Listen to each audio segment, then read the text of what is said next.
My story about being a son starts with being a dad. I grew up on a farm in Illinois. My parents were Christians. I attended church with them often, and one day I was led into the pastor's office to pray a prayer of forgiveness. Well, that didn't last long because in college I became very rebellious and experimented heavily with drugs and alcohol. For a period of 10 years, there wasn't a single day that I didn't get high. If it hadn't been for the advent of drug testing at work, I might still be using. But things were finally beginning to look up. I got married to my wife, Nina, and we lived in a brick home. I had a good job, 2 cars in the garage, a healthy baby boy, and enough money to go out drinking with the guys after work. And then my second son was born. When Jarrett was 20 months old, he began making these weird motions with his hands. He would disappear and go under his bed humming to himself.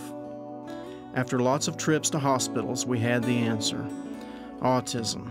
No cause, no cure, no hope. The doctors just wanted us to go away. I was furious with God. I thought that He did this to get even with me. And this is when the heavy drinking began, which meant Nina was forced to deal with Jarrett's autism all by herself. She begged me to stop drinking. Our lives were falling apart. I don't know how we ever stayed together. To our surprise, my wife Nina became pregnant again, and after about 18 months, we knew Jackson was also autistic. And I thought that my drinking and drug use were to blame. I remembered when my parents told me that drug use would make my children retarded, and I began to believe my childhood beliefs that good things happen to good people and bad things to bad people. Reluctantly, I went with my brother-in-law to church, and eventually we started going regularly. One Sunday, I heard John 9:1, and as he went along, he saw a man blind from birth. His disciples asked him, "Rabbi, who sinned, this man or his parents, that he was born blind?" "Neither this man nor his parents sinned," said Jesus, "but this happened so that the work of God might be displayed in his life." When I got home, I read it again. Was it possible that God did not cause my sons to be autistic, that He was not punishing me? This passage became huge for me.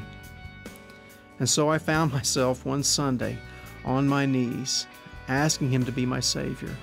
I prayed, "God, if You are real, and if this grace thing is true, then please forgive me and extend Your grace to me, because I desperately need You."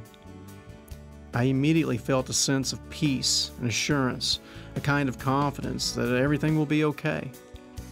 That was the moment when it became personal to me. I have not had a drink in over 4 years. Nina saw the changes that God was able to make in my life, and so she also was able to put her faith in Jesus as her Lord and Savior.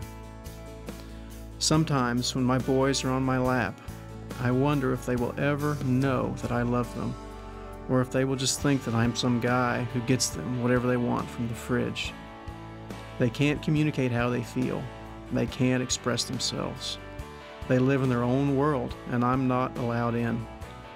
It's ironic. This must be how God felt when I turned away and thought that He didn't care.